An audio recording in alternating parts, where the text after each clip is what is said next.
Dear Ireland, if I told you that I belong to two minorities, could you guess which? I'm a Gaeilgeoir and I'm queer.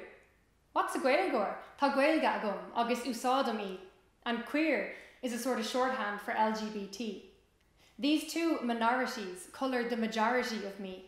It's Gaeilgeoir.Aiteach me, all day, every day, all week. I'm a Gaeilgeoir, but I speak English every day, and though I'm queer, some of my best friends are straight. Téim haar tarsach, geminnic is gemion, ach nach cap nach aundum, tush go bhfuil tú dal urim. I pass you in the street, queue behind you in the shop, Ryan tú duchlam sa slua ag ceolcharim tra. Níl sé bracha my chlór éidean, ach, let me be clear, every cell of me is queer. When I listen to music, I hear queer. When I watch a movie, it's with queer eyes. Queer, my every action from birth to demise. If I marry a man, that will not make me straight.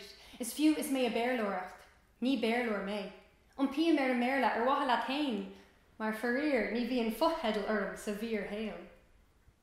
Ach tá codan a dtíam atá do astratha, tachi, hanú nach muine nach linne, mo gelúfabal a higgin gach sulla de mo chuisle, tá si Gaelach, Aiteach, BUÍOCHAS, is muisha with them.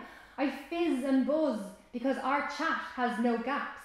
We talk Shanos and the George and laugh at stories about apps.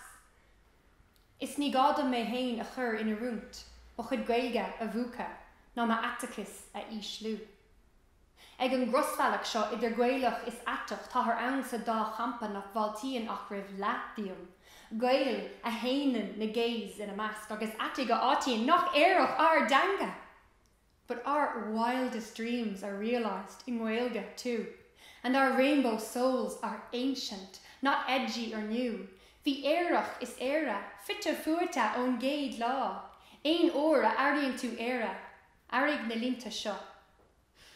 Mise Aerach, sinna mé na cailleach vera na cross na sagart teach na Gael na fiú an tanam Ciara. Mise Aerach, bhí mé ann na measc na níní a thrasnig drithid talún atá anis faoi hin na féarbollig, is na mrá, is ar sinsear neamh dhéanartha tá Mise Aerach. Tháinig mé ar an lung a cheol amargan hain go héireann, do bhí mé ar a gladach le na altiú ann. Is inniu, is éireanachas ag leathanú amach, na ilcanálachas ildata a bhanú isteach. In piamar, ach chluisean tú mé, na mata tú fósa léamh. Ná de rúd gur andam. Mise Aerach.Aiteach Gaelach, the griffor the grahar the hauki is the star. Don't make me a stranger in my own home. Ná de rúd gur andam.